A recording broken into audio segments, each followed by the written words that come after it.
आप भी श्री कृष्ण जी के भगत है और श्रीमद् भगवत गीता सुन के ज्ञान में वृद्धि करना चाहते हैं तो आप बिल्कुल सही चैनल पर आए हैं। इस संपूर्ण गीता के सारांश संस्कृत के श्लोकों के साथ हिंदी में वर्णित करके और आसान भाषा में समझाया गया है। ये सब उदार हैं और मैं समझता हूँ कि बुद्धिमान पुरुष आत्मा है जो मन में दृढ़ है, वह परम लक्ष्य के रूप में मुझमें ही स्थित है। युदाक्षरे की 2-5 सावर इवेत। ज्ञानी टीवी मेरे जीवन में आत्मा मेरे भविष्य की गतिविधियों के साथ सामंजस्य में है। उदार सर्वे सब एव निश्चय ही एते ज्ञानी ज्ञानी तो परंतु आत्मा एव मेरे समान मैं मेरा मतमत स्थित सहे ही निश्चय ही युक्तात्मा भक्ति में रत माम मुझ में एव निश्चय ही अनुत्तम परम लक्ष्य गतिम गंतव्य। अनुवाद। ये सभी भक्त निस्संदेह उदार आत्मा है, किंतु जो मेरे ज्ञान में स्थित है उसे मैं सचमुच अपने में निवास करने वाला मानता हूँ, वह मेरी दिव्य सेवा में तत्पर होकर मुझे प्राप्त होता है। मुराद। ऐसा नहीं है कि अन्य भक्त जो अल्पज्ञ हैं भगवान को प्रिय नहीं है। भगवान कहते हैं सभी उदार हैं, क्योंकि जो कोई भी किसी भी उद्देश्य से भगवान के पास आता है उसे महात्मा कहा जाता है। जो भक्त भक्ति से कुछ लाभ चाहते हैं उन्हें भगवान स्वीकार करते हैं, क्योंकि उनमें स्नेह का आदान प्रदान होता है। स्नेहवश वे भगवान से कुछ भौतिक लाभ मांगते हैं और जब उन्हें वह मिल जाए उसका एकमात्र उद्देश्य प्रेम और भक्तिपूर्वक परम प्रभु की सेवा करना है। ऐसा भक्त परम प्रभु के संपर्क या उनकी सेवा के बिना एक क्षण भी नहीं रह सकता। इसी प्रकार परम प्रभु भी अपने भक्त से अत्यंत प्रेम करते हैं और उससे अलग नहीं किया जा सकता। श्रीमद् भागवतम 9:4-57 में भगवान कहते हैं अहम भक्त प्राधीनो ही अस्वातंत्र इवा द्विज साधुभीर ग्रस्त हृदयो भक्तैर भक्त जना प्रिया। भक्तजन सदैव मेरे हृदय में रहते हैं और मैं सदैव भक्तों के हृदय में रहता हूँ। भक्त मुझसे परे कुछ भी नहीं जानता और मैं भी भक्त को नहीं भूल सकता। मेरे और शुद्ध भक्तों के बीच अत्यंत घनिष्ठ संबंध है। पूर्ण ज्ञान वाले शुद्ध भक्त कभी भी आध्यात्मिक स्पर्श से वंचित नहीं होते, इसलिए वे मुझे अत्यंत प्रिय हैं।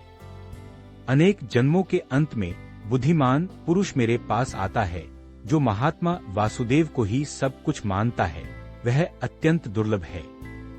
भाई का जन्म अन्ते ज्ञानवान माता प्रपद्यते वासुदेवः सर्वम इति। सा महात्म सुदुर्लभ है। बहुनाम मान्य जन्मनाम बर्थस अन्ते आफ्टर जन्नवन्हे पजेसिंग नॉलेज मामुंटो में प्रपद्याते सेरेंडर्स वासुदेवाह कॉज ऑफ ऑल कॉज सर्वमॉल ITI थस सहसुच महात्मा ग्रेट सोल सुदुर्लभ वेरी रेयर। अनेक जन्मों और मृत्युओं के पश्चात जो वास्तव में ज्ञानी है वह मुझे समस्त कारणों का तथा जो कुछ है उसका कारण जानकर मेरी शरण में आता है। ऐसा महान आत्मा अत्यंत दुर्लभ है। अनेक जन्मों के पश्चात भक्ति या दिव्य अनुष्ठान करते हुए जीवात्मा वास्तव में इस दिव्य शुद्ध ज्ञान में स्थित हो सकता है कि परम पुरुषोत्तम भगवान ही आध्यात्मिक अनुभूति का परम लक्ष्य है। आध्यात्मिक अनुभूति के आरंभ में जब कोई भौतिकता के प्रति अपनी आसक्ति को त्यागने का प्रयास करता है तो उसमें निर्विशेषवाद की ओर कुछ झुकाव होता है, किंतु जब वह आगे बढ़ता है तो वह समझ सकता है कि आध्यात्मिक जीवन में भी क्रियाएं होती हैं और ये क्रियाएं भक्ति में सेवा का गठन करती हैं। यह जानकर वह भगवान के प्रति आसक्त हो जाता है और उनकी शरण में चला जाता है। ऐसे समय में व्यक्ति यह समझ सकता। श्वेताश्वतर उपनिषद के 3 अध्याय में इस श्लोक की बहुत ही सुंदर व्याख्या की गई है। इस शरीर में बोलने, देखने, सुनने, मानसिक क्रियाओं आदि की शक्तियां हैं, किंतु यदि इनका संबंध परमेश्वर से न हो तो ये महत्वपूर्ण नहीं है। और चूंकि वासुदेव सर्वव्यापी हैं और सब कुछ वासुदेव है, इसलिए भक्त पूर्ण ज्ञान के साथ समर्पण करता है। देखे भगवद गीता 7:17। और इन कामनाओं से जिनका ज्ञान नष्ट हो जाता है वे अन्य देवताओं की ओर उन्मुख होते हैं। वे स्वभाव से ही उस अनुष्ठान का पालन करते हुए आकाश के वश में रहते हैं। शर्त ताई तैर ह्रता ज्ञान है प्रपद्यन्तेन्य देवता तम तम नियम अस्तित्व अभ्यास आशय। कामैहिच्छाओं से तैहुन से ऋत्विकृत ज्ञानाः ज्ञानः प्रपद्यन्ते समर्पण अन्यन्य देवता तंभः नियम अस्थायी पालन करते हुए प्रकृति स्वभाव से नियंत्रित स्वयं द्वारा। जिनके मन भौतिक इच्छाओं से विकृत हो गए हैं, वे देवताओं की शरण लेते हैं और अपनी प्रकृति के अनुसार पूजा के विशेष नियमों और विनियमों का पालन करते हैं। जो लोग सभी भौतिक कलमशों से मुक्त हो जाते हैं, वे परम भगवान की शरण में आते हैं और उनकी भक्ति में लीन हो जाते हैं। जब तक भौतिक कलमश पूरी तरह से धुल नहीं जाता, वे स्वभाव से ही अभक्त होते हैं। किंतु जो लोग भौतिक कामनाएं रखते हैं और परम भगवान की शरण लेते हैं, वे भी बाह्य प्रकृति से उतने आकर्षित नहीं होते, क्योंकि वे सही लक्ष्य के निकट पहुंच जाते हैं। वे शीघ्र ही, भागवत में कहा गया है, अल्पज्ञ लोग जो अपनी आध्यात्मिक बुद्धि खो चुके हैं, भौतिक इच्छाओं की तत्काल पूर्ति के लिए देवताओं की शरण लेते हैं। सामान्यतः ऐसे लोग भगवान के पास नहीं जाते, क्योंकि वे विशेष प्रकृति तमोगुण और रजोगुण के होते हैं और इसलिए विभिन्न देवताओं की पूजा करते हैं। पूजा के नियमों का पालन करते हुए वे संतुष्ट होते हैं। देवताओं के उपासक छोटी छोटी इच्छा, जो भी भक्त श्रद्धा पूर्वक पूजा करना चाहता है, मैं उसकी अडिग श्रद्धा को जानता हूँ। यो यो यम यम तनुम भक्तः श्रद्धायर्षितम इच्छाति तस्य तस्य चलम श्रद्धाम तम एव विधाम्य अहम।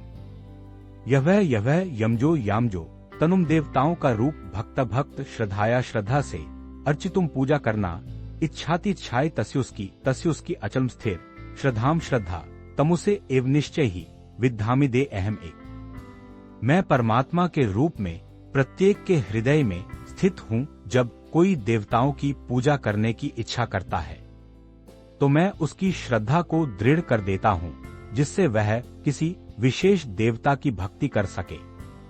ईश्वर ने सभी को स्वतंत्रता दी है, इसलिए यदि कोई व्यक्ति भौतिक भोगों की इच्छा रखता है और सच्चे मन से भौतिक देवताओं से ऐसी सुविधाएं प्राप्त करना चाहता है, तो प्रत्येक के हृदय में परमात्मा के रूप में स्थित परमेश्वर ऐसे व्यक्तियों को समझते हैं और उन्हें सुविधाएं प्रदान करते हैं। सभी जीवों के परमपिता होने के नाते वे उनकी स्वतंत्रता में हस्तक्षेप नहीं करते, बल्कि यदि वे ऐसी स्वतंत्रताएं न दे, तो स्वतंत्रता का कोई अर्थ नहीं है। इसलिए वे सभी को पूर्ण स्वतंत्रता देते हैं, चाहे कोई कुछ भी चाहे। लेकिन उनका परम उपदेश हमें भगवद गीता में मिलता है। मनुष्य को अन्य सभी कार्यों को त्याग कर पूर्णतः उनके प्रति समर्पित हो जाना चाहिए, इससे मनुष्य सुखी होगा।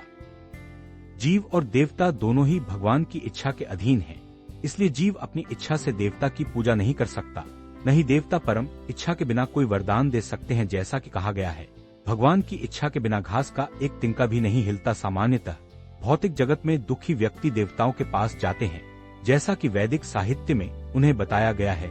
कोई व्यक्ति, जब कोई जीव किसी विशिष्ट भौतिक सुविधा का भोग करना चाहता है, तो भगवान उसे उस विशिष्ट देवता से वह वर प्राप्त करने की प्रबल इच्छा से प्रेरित करते हैं और इस प्रकार वह सफलतापूर्वक वर प्राप्त करता है।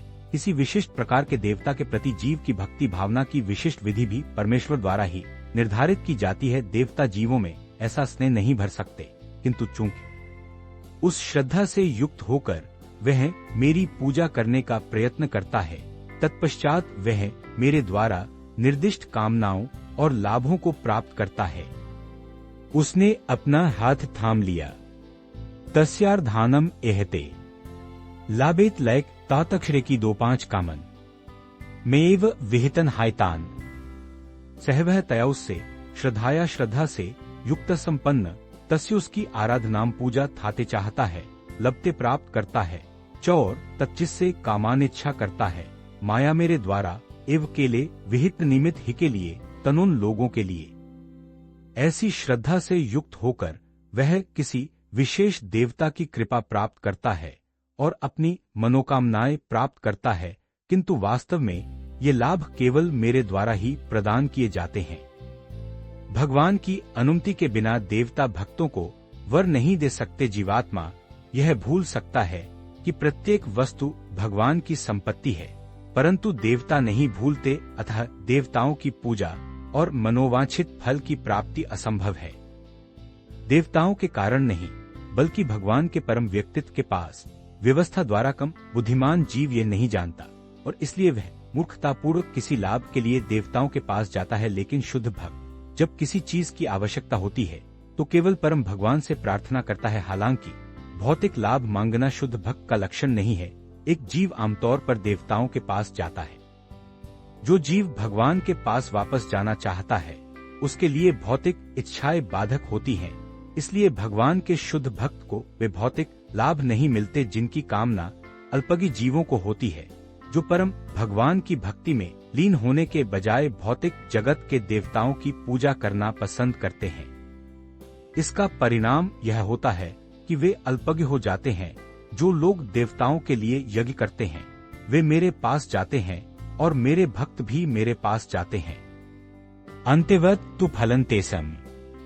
फिर देवताओं के देवता, देवताओं के देवता मदभक्ता यान्ति माम अपि। अंतवत तु सीमित और अस्थाई, फलम फल तेषामुन के तत्व भवति होता है। अल्पमेध सामल बुद्धि वालों का देवान देवताओं के लोग, देवयज देवताओं के उपासक यान्ति प्राप्त करते हैं।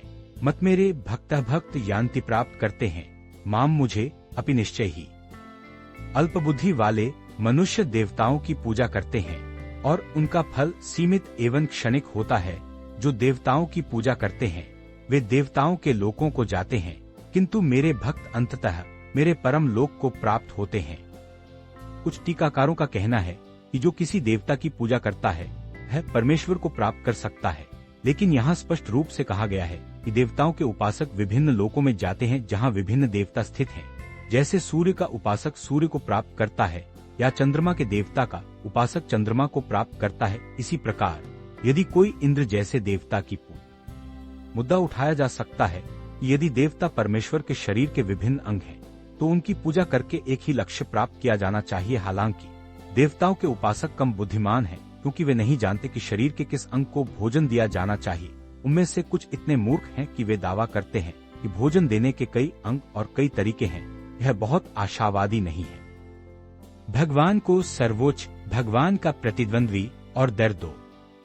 देवता न केवल परमेश्वर के अंश हैं बल्कि सामान्य जीव भी हैं। श्रीमद् भागवत में कहा गया है कि ब्राह्मण परमेश्वर के सिर हैं, क्षत्रिय भुजाएं हैं आदि, और ये सभी अलग अलग कार्य करते हैं। परिस्थिति चाहे जो भी हो, यदि कोई यह जानता है कि देवता और वह स्वयं परमेश्वर के अंश हैं तो उसका ज्ञान पूर्ण है, लेकिन यदि वह इसे नहीं समझता तो उसे विभिन्न लोकों की प्राप्ति होती है जहाँ देवताओं के वरदानों से प्राप्त होने वाले फल नाशवान होते हैं, क्योंकि इस भौतिक जगत में लोग, देवता और उनके उपासक सभी नाशवान हैं। तथा इस श्लोक में स्पष्ट रूप से कहा गया है कि देवताओं की पूजा से प्राप्त होने वाले सभी फल नाशवान हैं और इसीलिए ऐसी पूजा अल्पज्ञ जीव द्वारा की जाती है। क्योंकि कृष्ण भावनामृत में लीन शुद्ध भक्त परमेश्वर की भक्ति में लीन होकर ज्ञान से परिपूर्ण, अतः भगवान की अपने शुद्ध भक्तों पर कृपा असीम है।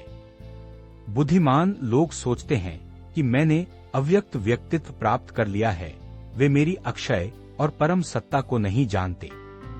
अव्यक्तम व्यक्तिम अपन्नम मन्यन्ते मम अबुध्य है परम भावम अंजिनन्तो मामव्ययम अनुत्तमम। अव्यक्तम व्यक्त व्यक्तिम अव्यक्तित्व अपन्नम प्राप्त मन्यन्ते, सोचो मैं मेरे लिए अबुध है कम बुद्धिमान व्यक्ति परम सर्वोच्च भाव होने की अवस्था अजनंतः बिना जाने माँ मेरे अव्ययम विनाशी अनुत्तमम सर्वोत्तम।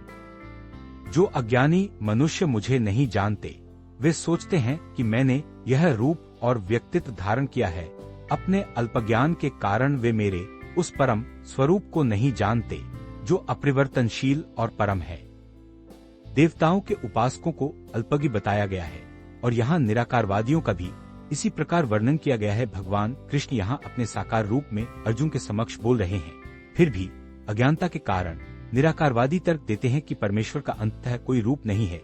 रामानुजाचार्य की शिष्य परंपरा में भगवान के एक महान भक्त यमुनाचार्य ने इस संबंध में दो अत्यंत ऐसे अभक्तजन आपको समझने में असमर्थ हैं। ऐसे अभक्तजन वेदांत, उपनिषदों तथा अन्य वैदिक साहित्य पर चर्चा करने में चाहे कितने ही निपुण क्यों न हो, उनके लिए भगवान को समझना संभव नहीं है। ब्रह्म संहिता में कहा गया है कि भगवान को केवल वेदांत साहित्य के अध्ययन से नहीं समझा जा सकता, केवल परमेश्वर की कृपा से ही परमेश्वर को जाना जा सकता है। अतः इस श्लोक में स्पष्ट रूप से कहा गया है कि न केवल देवताओं के उपासक अल्पज्ञ हैं, बल्कि वे अभक्त भी अल्पज्ञ हैं जो वेदांत और वैदिक साहित्य के चिंतन में लगे रहते हैं, जिनमें कृष्ण भावनामृत का लेश मात्र भी, क्योंकि वे अपने महान पूर्ववर्ती शंकराचार्य का भी अनुसरण नहीं करते, जिन्होंने स्पष्ट रूप से कहा है कि कृष्ण भगवान है। इसलिए निर्विशेषवादी परम सत्य को न जानते हुए कृष्ण को केवल देवकी और वसुदेव का पुत्र या एक राजकुमार या एक शक्तिशाली जीव मानते हैं। भगवद गीता में भी इसकी निंदा की गई है। केवल मूर्ख ही मुझे एक साधारण व्यक्ति मानते हैं। तथ्य यह है कि भगवान कृष्ण या उनके रूप, गुण या नाम को केवल मानसिक चिंतन या वैदिक साहित्य की चर्चा से नहीं समझा जा सकता। उन्हें भक्ति द्वारा ही समझना चाहिए। जब कोई कृष्ण भाव नामृत में पूर्णतः लीन हो जाता है और महामंत्र हरे कृष्ण कृष्ण कृष्ण हरे हरे हरे राम राम राम हरे हरे का जब आरंभ करता है, तभी वह भगवान को समझ सकता है। 20वें श्लोक में स्पष्ट रूप से कहा गया है, जो लोग कामवासनाओं से अंधे हो जाते हैं वे विभिन्न देवताओं की शरण में जाते हैं। यह माना जाता है कि भगवान के अलावा अन्य देवता भी हैं, जिनके अपने अपने लोक हैं।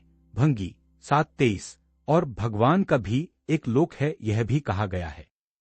देवताओं के उपासक देवताओं के विभिन्न लोकों में जाते हैं और भगवान कृष्ण के भक्त कृष्णलोक को जाते हैं।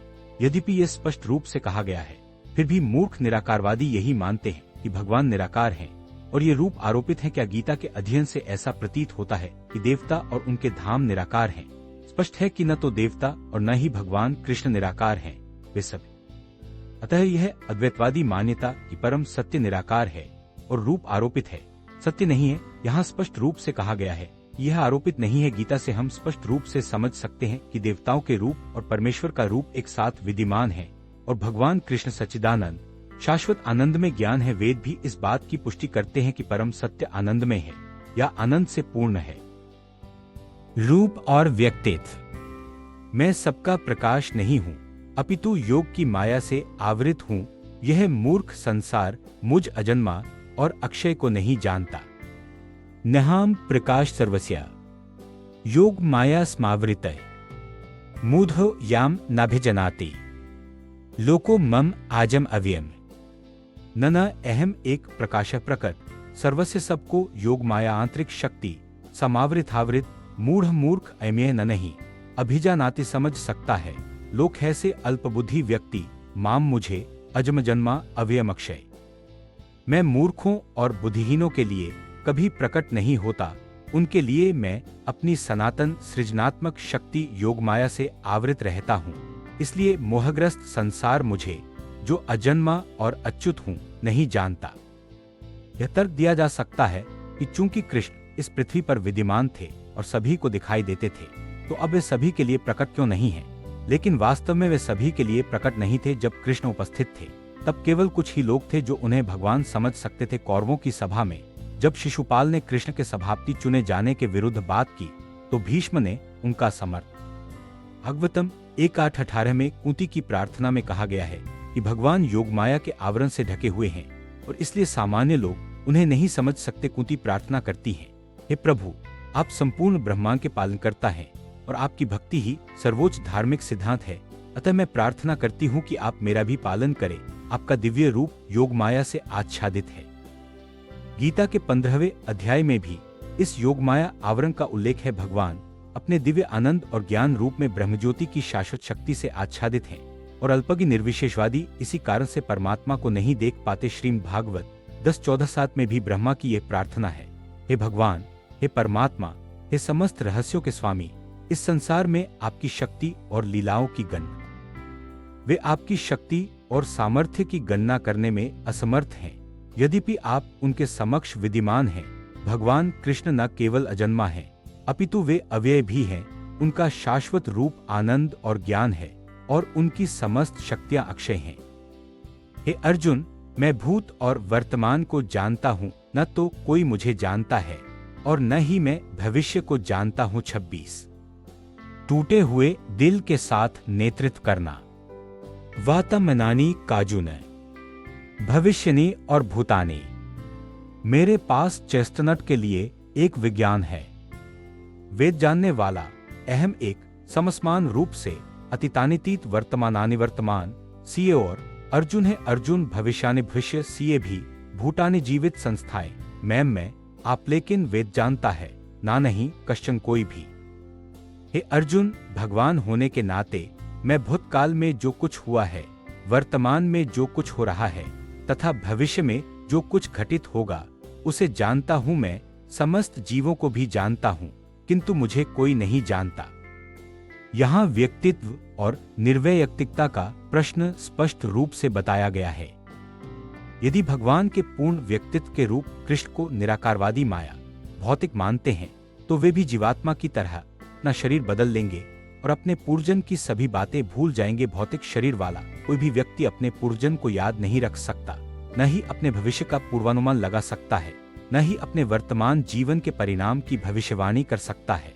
इसलिए वे भूत, वर्तमान और भविष्य सामान्य मनुष्य के विपरीत भगवान कृष्ण स्पष्ट रूप से कहते हैं कि वे भूतकाल में क्या हुआ था, वर्तमान में क्या हो रहा है और भविष्य में क्या होगा यह पूर्णतः जानता है। चतुर्थ अध्याय में हम देख चुके हैं कि भगवान कृष्ण को लाखों वर्ष पूर्व सूर्यदेव विवस्वान को दिए गए उपदेश का स्मरण है।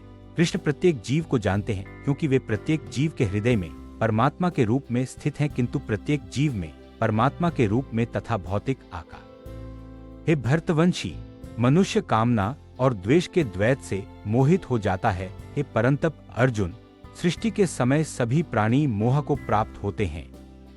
इच्छा द्वेष समुत्थयन द्वंद्व मोहेना भरता सर्वभूतानि सम्मोहम सार्जे यान्ति परंतपा। इच्छा द्वेष घृणा समुत्थयन जन द्वंद्व द्वैत मोहेन जीतना। भारत है भरतवंशी, सर्व सब भूतानि जीव सम्मोहम मोह में सर्ज सृष्टि में यान्ति जाना, परंतपे शत्रुओं को जीतने वाले। हे भरतवंशी अर्जुन, हे शत्रुओं को जीतने वाले सभी जीवात्माएं इच्छा और द्वेष के द्वंद्वों से अभिभूत होकर मोह में जन्म लेती हैं।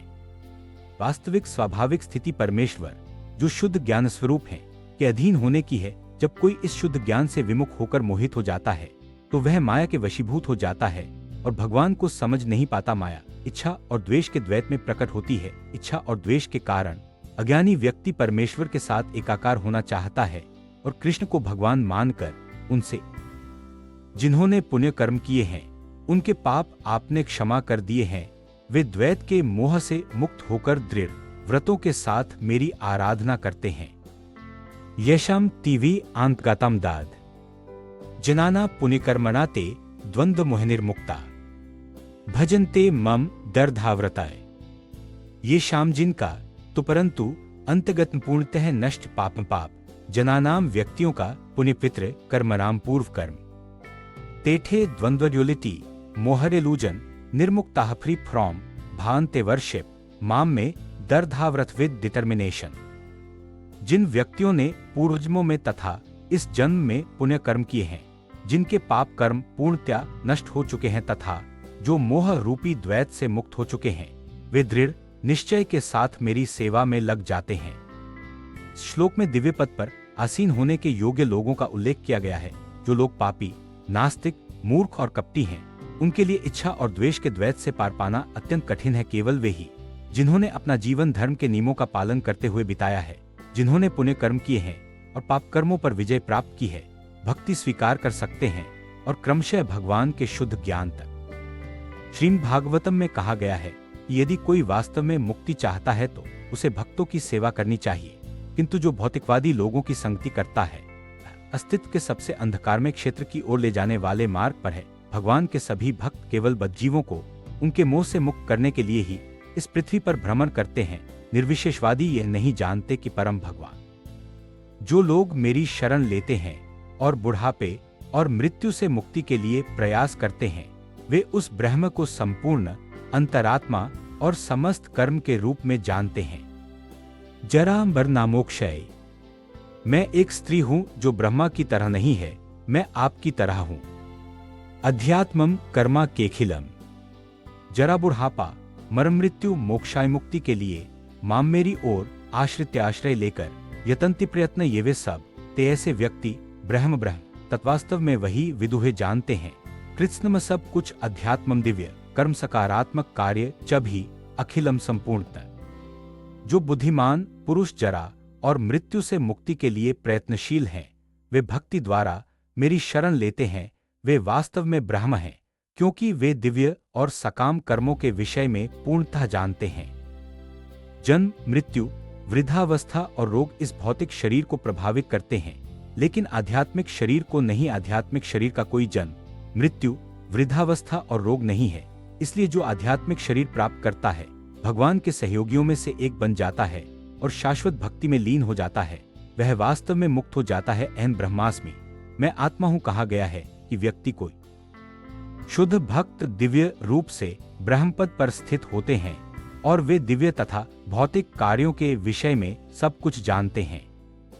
4 प्रकार के अशुद्ध भक्त जो भगवान की दिव्य सेवा में लगे रहते हैं, अपने अपने लक्ष्य प्राप्त करते हैं और भगवान की कृपा से जब वे पूर्ण कृष्ण भावना भावित होते हैं तो वास्तव में भगवान की आध्यात्मिक संगति का आनंद लेते हैं। किंतु जो देवताओं के उपासक हैं, वे कभी भी भगवान के परमलोक में नहीं पहुंच पाते। अल्पज्ञ ब्रह्मसिद्ध व्यक्ति भी कृष्ण के परमलोक, गोलोक, वृंदावन। जो लोग भगवान के रूप या अर्चा की पूजा में लगे रहते हैं या जो केवल भौतिक बंधन से मुक्ति के लिए भगवान का ध्यान करते हैं, वे भी भगवान की कृपा से ब्रह्म, अधिभूत आदि के तात्पर्यों को जानते हैं, जैसा कि भगवान ने अगले अध्याय में बताया है। जो लोग मुझे साधिभूत, अधिदैव और साध्यज्ञ के रूप में जानते हैं, वे लोग प्रस्थान के समय भी स्थिर मन से मुझे जानते हैं। सदिभूताधिदैवं माम साध्य ज्ञानं च ये विदुः प्रयाण काले पिच्चा माम ते विदुर युक्तसेटसा। सधिभूत भौतिक जगत का नियामक तत्व, अधिदैवम सभी देवताओं के अंतर्गत, माम मुझे, सधियज्ञम सभी यज्ञों को धारण करने वाला, च तथा ये वे विदु जानते हैं, प्रयाण मृत्यु का, काले समय अपि भी च तथा माम मुझे तेवे विदु जानते हैं, युक्तचेत स्थिर मन से। जो लोग मुझे परमेश्वर के रूप में, भौतिक जगत के नियामक तत्व के रूप में जानते हैं, जो मुझे समस्त देवताओं का आधार तथा समस्त यज्ञों को धारण करने वाला जानते हैं, वे मृत्यु के समय भी दृढ़ मन से मुझे समझ और जान सकते हैं। कृष्णभावनामृत में कार्य करने वाले व्यक्ति कभी भी भगवान के ज्ञान के मार्ग से पूरी तरह विचलित नहीं होते। कृष्णभावनामृत की दिव्य संगति में व्यक्ति यह समझ सकता है कि किस प्रकार परमेश्वर ही भौतिक जगत और यहाँ तक कि देवताओं के भी नियामक तत्व हैं। धीरे धीरे ऐसी दिव्य संगति से व्यक्ति स्वयं भगवान के प्रति आश्वस्त हो जाता है और मृत्यु के समय ऐसा कृष्णभाव नाम। यह 7वां अध्याय विशेष रूप से बताता है कि कोई व्यक्ति पूर्णतः कृष्ण भावना भावित व्यक्ति कैसे बन सकता है। कृष्ण भावना भावित का आरंभ कृष्ण भावना भावित व्यक्तियों की संगति से होता है। ऐसी संगति आध्यात्मिक होती है और व्यक्ति को सीधे परम भगवान के संपर्क में लाती है और उनकी कृपा से व्यक्ति कृष्ण को परम भगवान के रूप में समझ सकता है। साथ ही व्यक्ति जीव की स्वाभाविक स्थिति को वास्तव में समझ सकता है और यह भी कि जीव किस प्रकार कृष्ण को भूलकर भौतिक कार्यों में उलझ जाता है। सत्संगति में कृष्ण भावनामृत के क्रमिक विकास से जीव यह समझ सकता है कि कृष्ण को भूल जाने के कारण वह भौतिक प्रकृति के नियमों से बद्ध हो गया है। वह यह भी समझ सकता है कि यह मानव जीवन कृष्ण भावनामृत को पुनः प्राप्त करने का एक अवसर है। आई में अनेक विषयों पर चर्चा की गई है। संकटग्रस्त व्यक्ति, जिज्ञासु व्यक्ति, भौतिक आवश्यकताओं से वंचित व्यक्ति, ब्रह्म ज्ञान, परमात्मा ज्ञान, जन्म, मृत्यु तथा व्याधियों से मुक्ति तथा परमेश्वर की आराधना। किंतु जो वास्तव में कृष्ण भावनामृत में उन्नत है वह इन विभिन्न प्रक्रियाओं की परवाह नहीं करता। वह तो सीधे ही कृष्ण भावनामृत के कार्यों में लग जाता है और इस प्रकार श्रीमद् भगवद गीता के 7वें अध्याय का भक्ति वेदांत तात्पर्य पूर्ण होता है।